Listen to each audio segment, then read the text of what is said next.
Hello, c'est Charles Brumeau, diététicien. Bienvenue à Dans la Poire Express, le petit frère de Dans la Poire, le podcast pour mieux manger. J'espère que vous me pardonnerez ce titre à tendance légèrement péripatéticienne pour attirer votre attention. L'été, c'est effectivement la saison où l'on est censé se dénuder un peu plus, puisque cette saison symbolise la chaleur, les plages, les shorts et les bikinis.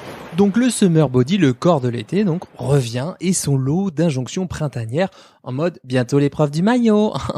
On adore. Bon, qu'on se rassure, d'après le dernier rapport du GIEC sur l'élévation des températures, dans quelques dizaines d'années, le summer body, ça sera toute l'année. Voilà, c'est gratuit. Alors donc, en été, il faut avoir un corps montrable selon les standards de la société actuelle et des critères de beauté. Comprendre plutôt mince, plutôt fit et si possible jeune et assez épilé. Bref, un corps comme tout le monde, bien sûr. Alors je vous propose un petit pas de côté, un petit entrechat léger comme une plume, pour vous déposer juste à côté de ce summer body, juste à côté de ce qu'il peut vous faire faire. Bon, vu que toute notre société, ou presque, est tendue vers le modèle identificatoire de David et Victoria Beckham, c'est parfaitement logique, c'est parfaitement cohérent que la plupart d'entre vous, d'une manière ou d'une autre, cherchent à tendre vers ce modèle de corps. Je veux pas vous en vouloir, à 20 ans, moi j'achetais mes caleçons en fonction des pubs de mecs bien virilisantes que je voyais en 4x3 dans Paris. Ah, société de consommation quand tu nous tiens. Bon, ok, c'est logique, mais moi ce que j'aimerais que vous vous demandiez, c'est est-ce que ça marche vraiment pour moi cette histoire-là de summer body? Parce qu'on va être clair, s'il y a un problème, il vient pas forcément des injonctions, il vient de notre rapport aux injonctions. Les injonctions, les règles en vigueur, elles ont toujours existé, elles existeront toujours. Au mieux, ce sera une injonction qui en remplacera une autre, comme celle de s'accepter tel qu'on est, par exemple. Alors ce qui me dérange un peu, c'est qu'on choisit la solution offensive. Ouais, ok. Offensive. Ouais. Ça va très bien, on a compris. Offensive. Je choisis la solution offensive. Offensive, je prends la solution. J'ai choisi, ça y est. J'ai mis du temps à me décider, mais là, ça y est, je suis sûr de moi. Je prends l'offensive. C'est-à-dire des trucs radicaux pour se coller à ce modèle. Qu'on se comprenne bien, coller à ce modèle, si ça a du sens pour vous, que ce soit par pur désir d'esthétisme ou d'envie d'être plus en forme, de faire plus de sport, de faire gaffe à ce que vous mangez, ça me dérange pas vraiment. Si ça vous permet d'être mieux dans votre peau, dans votre tête, dans vos baskets, dans votre esprit, y a vraiment pas de débat. Et puis je comprends que ça puisse être important pour vous, ce sentiment de maîtrise, ce besoin de s'assurer qu'on contrôle un peu les choses.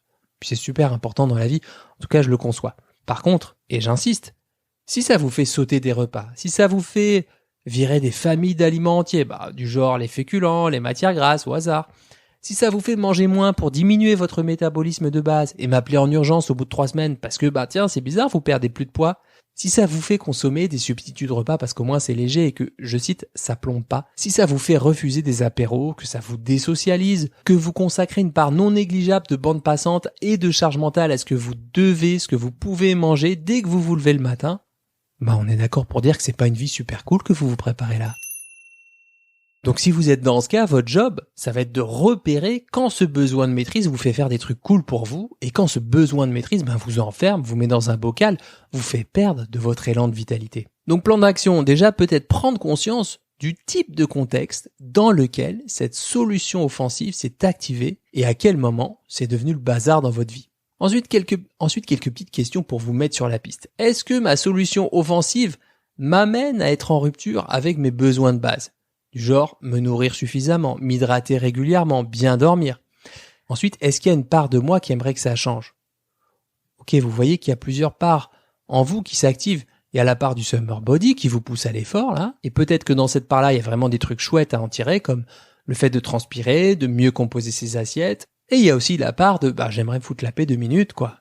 Un peu comme si un ami vous mettait la main sur l'épaule pour vous dire de faire une petite pause, un petit pas de côté. Ce que je vous invite à faire dans les prochains jours, si vous êtes concerné par cette problématique, c'est de prendre conscience de ces différentes parts de vous qui s'activent. La part du summer body qui parfois vous fait faire des trucs chelous, et de l'autre part de vous qui vous dit de vous reposer des modèles vers lesquels vous souhaitez tendre. Voilà, c'est un peu ça l'équilibre. Observez qu'il y a au moins 2 parts en vous, et appréciez dans quel contexte telle ou telle part s'active et ce qu'elle vous fait faire. Si vous êtes d'accord avec ce qu'elle vous fait faire, continuez. Si vous êtes moyennement d'accord, demandez-vous à quoi ça pourrait ressembler d'augmenter un peu plus le volume sonore de la part qui vous dit de vous foutre un peu la paix 2 secondes. T'as compris le coup? Après j'explique.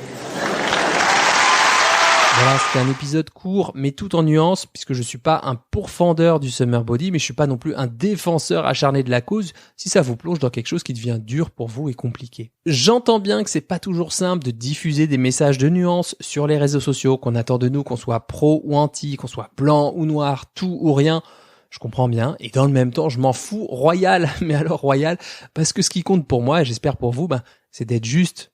C'est pas d'être là où on m'attend forcément, c'est pas toujours de produire ce que les algorithmes et ce que ce monde de droïdes attend comme type de contenu. À la fin de notre vie, je suis pas sûr que ça compte beaucoup, moi, d'avoir vécu des années en totale conformité avec ce que tel ou tel réseau, ou telle personne d'ailleurs, attend de nous.